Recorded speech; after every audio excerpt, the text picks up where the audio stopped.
Sir Peabody, I'm a paramedic in Australia. The other day, I was responding to a major vehicle crash in which people were seriously injured. During the drive out to the incident, all I could think of is, we need Tom Cruise. He's the only one that can truly help. Is that what other Scientologists really believe? I have treated thousands of patients over the last 20 years and never used Scientology tech or policies, or had a Scientologist magically make someone better from injuries. How do they have this belief in themselves without any proven results?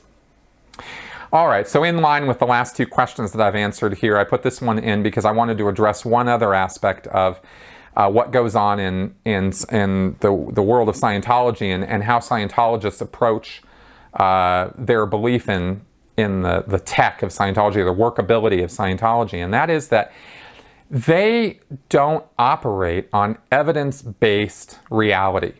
That is not the standard for which Scientologists judge whether Scientology works or not. It doesn't, to them, it's not a matter of proving that it works, or it's not a matter of having evidence that it works. It's really just it's a subjective experience. Do they feel better? Do other people, the standard of evidence is, do you do Scientology on someone and they say, I feel better now, or wow, that really helped me, thank you. That's it. That's all the proof they need. Scientology now works 100% of the time because this person said it worked on them.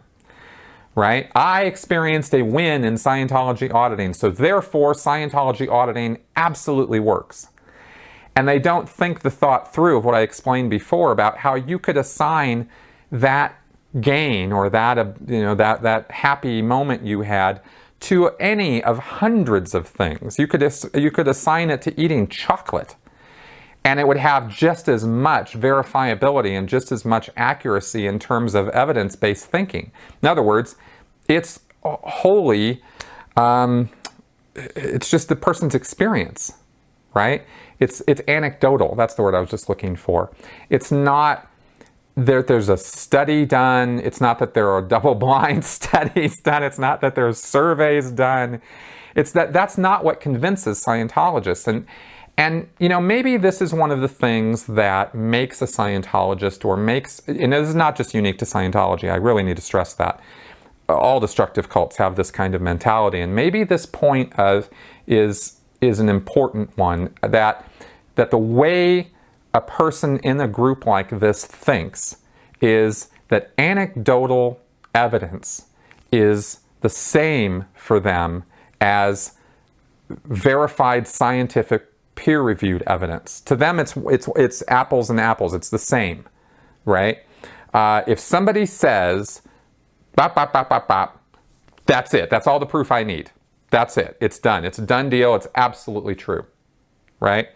And you know, when you get a more skeptical, critical thinking point of view, you start going, yeah, no. Just because you said that doesn't mean it's necessarily true, right? There could be any number of reasons why you feel better right now. There could be any number of reasons why you whatever, right? And let's take a closer look at this and let's do, you know, a bit more research on it. Oh no, I don't need any of that. This stuff is it. This is what works, and I don't need any other talking to about it. And there you go, right? And that's kind of the mindset there. So when Scientologists, getting back to your question specifically now, when Scientologists, you know, like Tom Cruise, say, we're the only ones who can do anything about it, right? That's the view that from which they're coming from is, well, I had a touch assist and it worked on me, and I gave a touch assist to Joe and it worked on him because he said he feels better now. So therefore, it works 100% of the time, and we're the only ones who do touch assists. And look, touch assists, according to L. Ron Hubbard, are the only way to get rid of this pain, and therefore we're the only ones who know, because look, when you go to an accident site, all these people are in pain. You can see they're in pain, and paramedics aren't doing anything about it, so therefore they don't know anything. I mean, this is the train of logic that goes on in their head. It's this ridiculous, but this is how they think. This is how I used to think. So, you know, so if you ever wonder why critical thinking is such a big deal to me, this is why. And that is how it is.